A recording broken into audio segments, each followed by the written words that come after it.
Hi, welcome to Living in 3D, where the focus is on desiring God more, digging deeper into God's Word, and developing a vision for your life. My name is Reverend Shirley DeMerchant.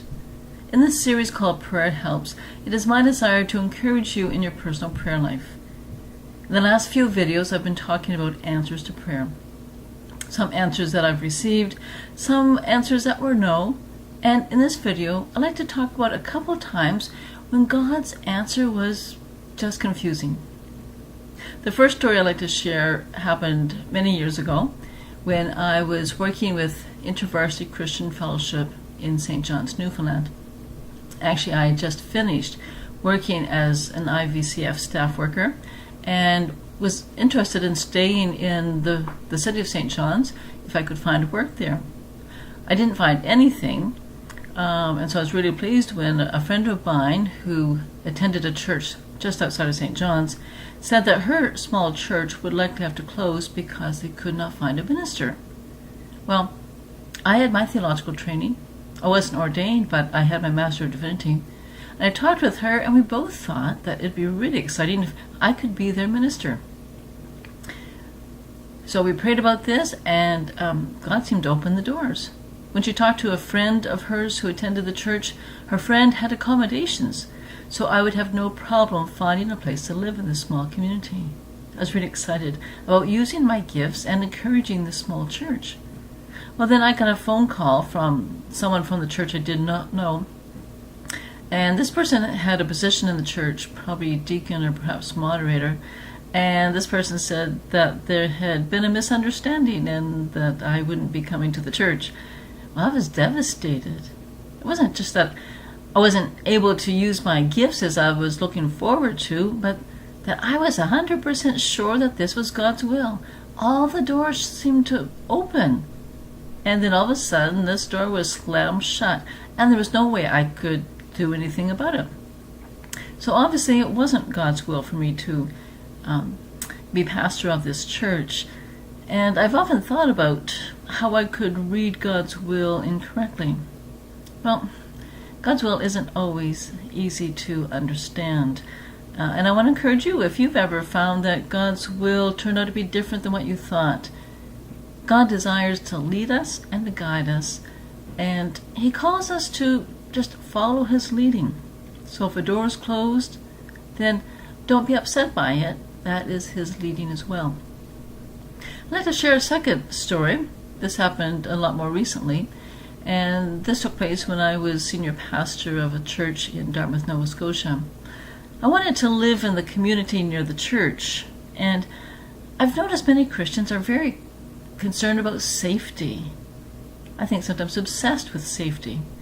I'm so glad that the Christians in the New Testament were not so concerned about safety and comfort as many of us are today.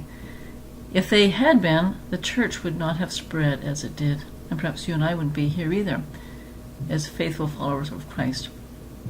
Well, I wanted to move into this apartment building that was near our church and in an area of town where there often was violence and drugs. And I prayed about it. I felt very comfortable about it. Many people in my church were not excited about the idea. But I wanted God to lead me. Because it's one thing to have an idea. It's another for it to be God's will. I remember going from Dartmouth across the bridge to Halifax for a meeting one afternoon. I got to the church where the meeting was to be held and there was no one else there. I still don't know if I got the time wrong or the day wrong, but obviously I was in the wrong place.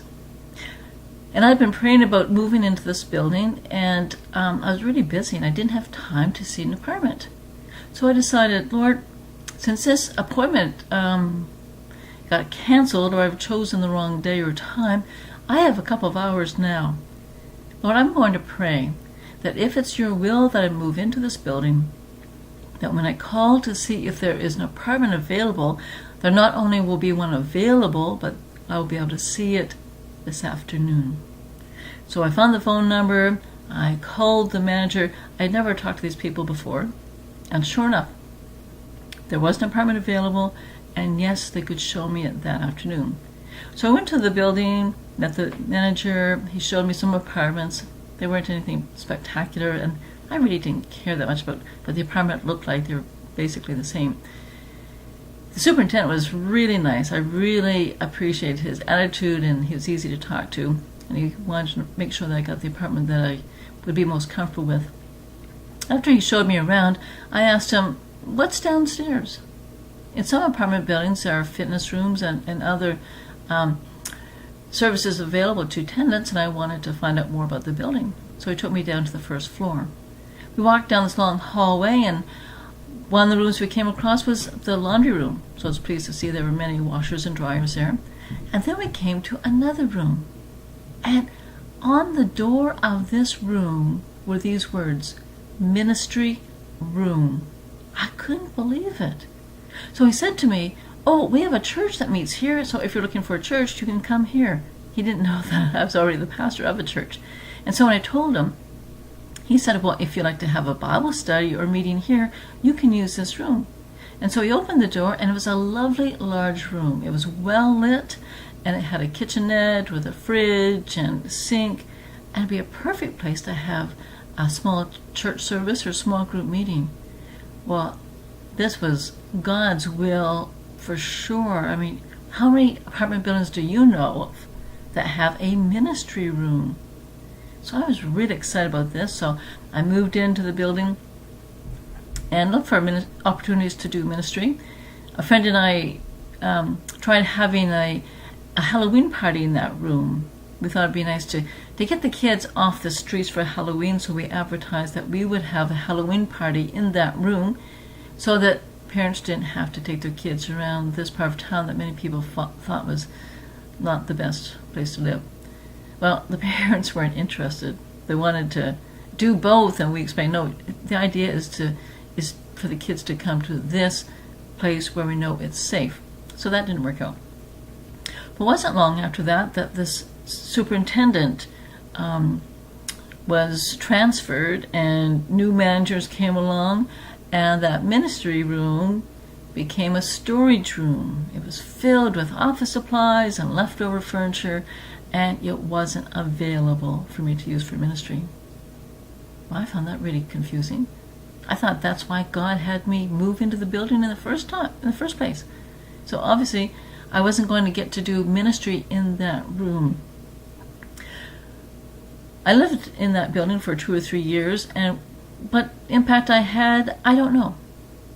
I didn't get to use the room as I thought I was going to, and I certainly believe it was God's will for me to move into the building, and it was a good experience. So as I reflect on this and the story I told earlier, this is what I've learned about God's will, and I hope this might encourage you.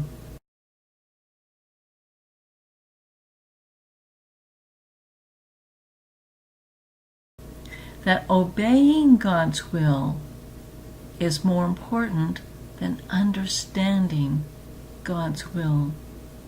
Take a moment to think about that. We focus so much on understanding what God is doing, but He desires that we trust Him enough to follow. So perhaps God has placed in your heart an indication of what His will is. If you can't figure out what the next step is, wait for Him to lead you, but He only needs to show you the next step. Well, until next time, keep on praying.